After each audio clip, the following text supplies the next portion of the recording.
It was raining as I got off the train in Nashville, Tennessee. A slow, gray rain. I was tired, so I went straight to my hotel. A big, heavy man was walking up and down in the hotel lobby.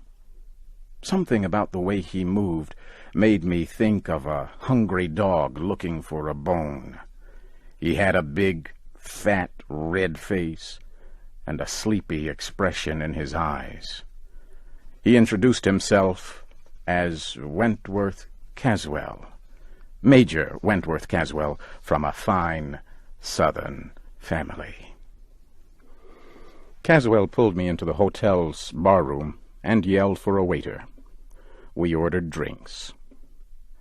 While we drank, he talked continually about himself, his family, his wife, and her family. He said his wife was rich. He showed me a handful of silver coins that he pulled from his coat pocket. By this time, I had decided that I wanted no more of him. I said good night. I went up to my room and looked out the window. It was 10 o'clock, but the town was silent. A nice, quiet place, I said to myself, as I got ready for bed. Just an ordinary, sleepy Southern town. I was born in the South myself, but I live in New York now. I write for a large magazine. My boss had asked me to go to Nashville. The magazine had received some stories and poems from a writer in Nashville named Azalea Adair. The editor liked her work very much. The publisher asked me to get her to sign an agreement to write only for his magazine. I left the hotel at 9 o'clock the next morning to find Miss Adair. It was still raining. As soon as I stepped outside, I met Uncle Caesar. He was a big old black man with fuzzy gray hair. Uncle Caesar was wearing the strangest coat I had ever seen. It must have been a military officer's coat. It was very long, and when it was new, it had been gray. But now, rain, sun, and age had made it a rainbow of colors. Only one of the buttons was left. It was yellow, and as big as a 50-cent coin. Uncle Caesar stood near a horse and carriage. He opened the carriage door and said softly, "Step right in, sir. I'll take you anywhere in the city." "I want to go to 861 Jasmine Street," I said, and I started to climb into the carriage. But the old man stopped me. "Why do you want to go there, sir?" "What business is it of yours?" I said angrily. Uncle Caesar relaxed and smiled. "Nothing, sir, but it's a lonely part of town. Just step in and I'll take you there right away." 861 Jasmine Street had been a fine house once, but now it was old and dying. I got out of the carriage. "That will be $2, sir," Uncle Caesar said. I gave him 2 $1 bills. As I handed them to him, I noticed that one had been torn in half and fixed with a piece of blue paper. Also, the upper right-hand corner was missing. Azalea Adair herself opened the door when I knocked. She was about 50 years old. Her white hair was pulled back from her small, tired face. She wore a pale yellow dress. It was old, but very clean. Azalea Adair led me into her living room. A damaged table, 3 chairs, and an old red sofa were in the center of the floor. Azalea Adair and I sat down at the table and began to talk. I told her about the magazine's offer. She told me about herself. She was from an old Southern family. Her father had been a judge. Azalea Adair told me she had never traveled or even attended school. Her parents taught her at home with private teachers. We finished our meeting. I promised to return with the agreement the next day, and rose to leave. At that moment, someone knocked at the back door. Azalea Adair whispered a soft apology and went to answer the caller. She came back a minute later with bright eyes and pink cheeks. She looked 10 years younger. "You must have a cup of tea before you go," she said. She shook a little bell on the table, and a small black girl about 12 years old ran into the room.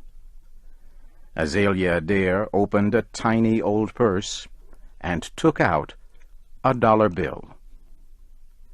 It had been fixed with a piece of blue paper, and the upper right-hand corner was missing. It was the dollar I had given to Uncle Caesar. "Go to Mr. Baker's store, Impey," she said, "and get me 25 cents worth of tea and 10 cents worth of sugar cakes, and please hurry." The child ran out of the room. We heard the back door close.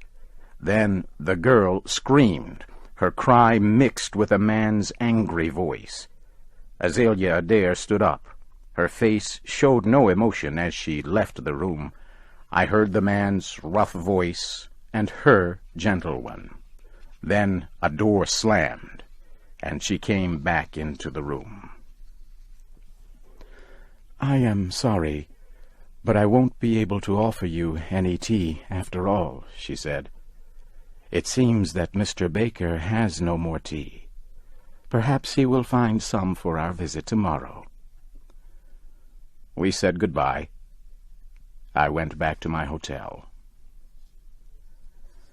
Just before dinner, Major Wentworth Caswell found me. It was impossible to avoid him. He insisted on buying me a drink, and pulled 2 $1 bills from his pocket. Again, I saw a torn dollar fixed with blue paper, with a corner missing. It was the one I gave Uncle Caesar. How strange, I thought. I wondered how Caswell got it. Uncle Caesar was waiting outside the hotel the next afternoon. He took me to Miss Adair's house and agreed to wait there until we had finished our business. Azalea Adair did not look well. I explained the agreement to her. She signed it. Then, as she started to rise from the table, Azalea Adair fainted and fell to the floor. I picked her up and carried her to the old red sofa.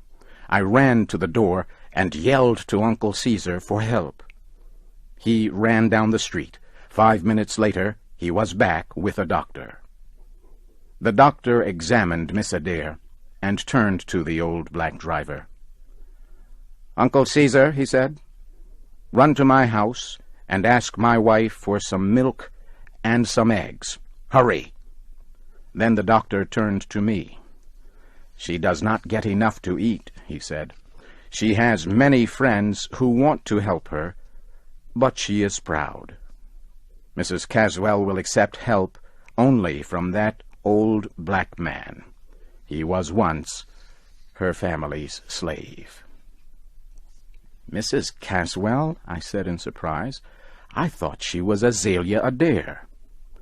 "She was," the doctor answered, "until she married Wentworth Caswell 20 years ago.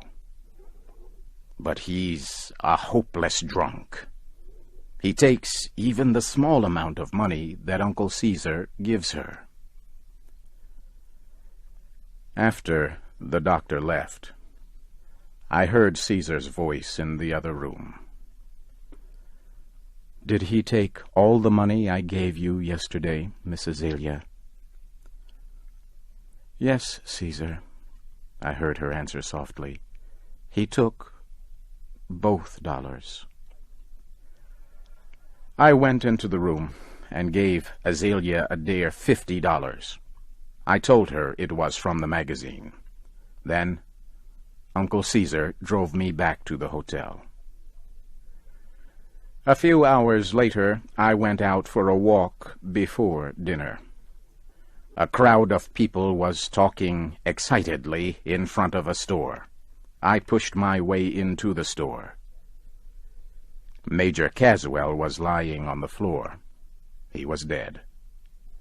Someone had found his body on the street. He had been killed in a fight.